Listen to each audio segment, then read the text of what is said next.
Hi, we're here with artist Ruth Parson. Ruth, tell us a little bit about your background. My background, myself. My art self. I started off as a writer when I was about 8 and diligently wrote and had teachers say, oh really, you should think about something else, and I didn't care, I kept on writing. Then I took a sculpture class in high school and then I was a sculptor. That was it? Yeah. Wow. Well, I'm interested in talking to you about your sculpture, but I'd like to talk about paintings first. Can we talk a little bit about your influences as far as painting is concerned? My influence as far as painting? Sure. I was a sculptor all up until 1990 when I met Steve, and he said, well, I'm doing this painting project. I'm sorry, I don't paint. He said, well, wait a minute. A pencil in each hand, just walk up to some paper, trace yourself, fill it in. You could do that. Yeah, I could do that. So that was when I started painting. And doing paintings pretty much been my influence on painting. Could you tell us a little bit about the process when you're working on a painting? Well, pretty much I have two different approaches. In one way I paint like a sculptor. It's kind of based on like an image on a canvas. And those I pretty much just start to draw or just start to paint. Try to get a moment in time is what I'm mostly interested in any kind of art, catching like a moment that expresses something that people go through. So painting like a sculptor is one thing. And then also working from a study, grids. Steve and I started doing that with collaborative work, and pretty much that form for the Ghost Dance project.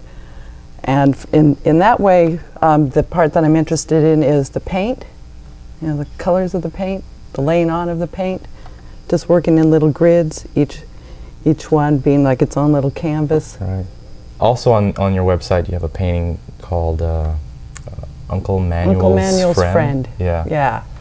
And tell us a little bit about that painting. And I'm interested in the role that the grid played in that, and well, I'll let you take it from there. Well, that was about the time my mom was dying. I was like pretty interested in family photographs, and so pulling photographs, and not really interested in the photograph itself, but the people. Then I was real interested in cemeteries, which I've always been interested in. So that was a chance to do some collage, and the grid aspect of it just comes from doing grids and just painting in the space and really falling in love with the lines in between.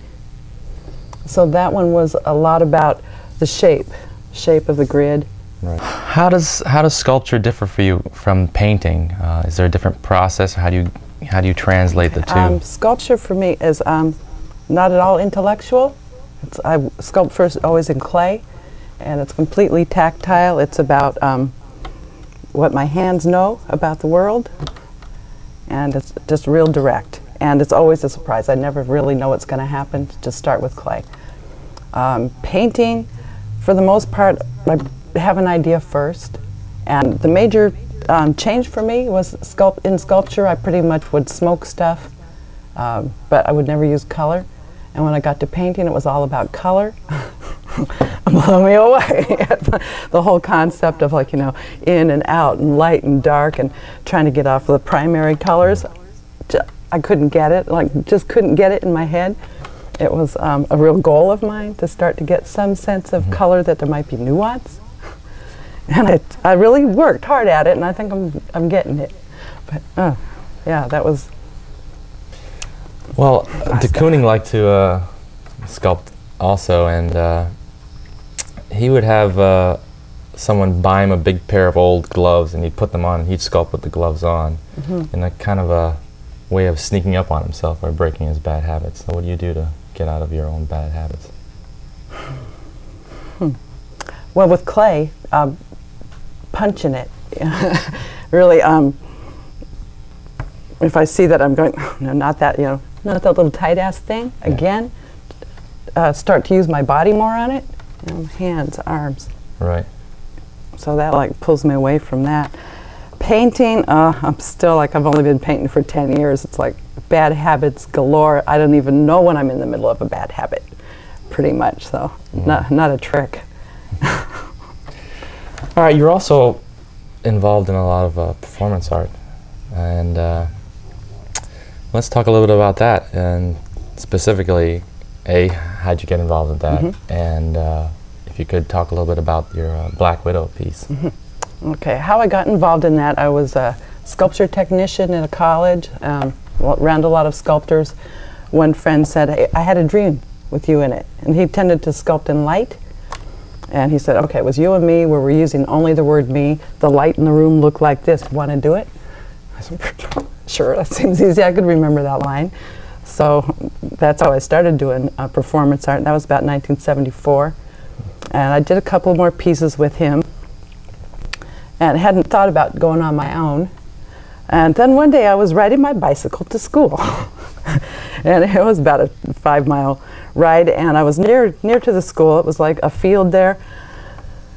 I'm riding my bike, and I look over to the field, and there are these wolves in this circle, and they're all howling, and there's this dead wolf in the middle, and they're like eating his insides and howling and taking turns, and I'm like, you know, kind of blown away. And then I'm riding my bike again, and I go to school going, oh, no, you know, I hope this isn't going to be a problem here. And I kind of forgot about it after a while. And shortly after that, my father died. And then I found out that his grandmother's name was Lopez, and Lopez means wolf. And all this stuff was starting to like form a circle around itself. And then Steve at the time was running a gallery and asked me if I wanted to do a piece there. I'm like, I think this is a piece I'll do. So that's when I started working on my own. And I did it for about 10 years and stopped at the point where people started to know my work and invited me to come and do pieces for them, from their ideas. And I found when I stopped working off a vision that I'd have, that it didn't work for me anymore. Thanks a lot for being with us here today. Now let's take a look at some of Ruth's work.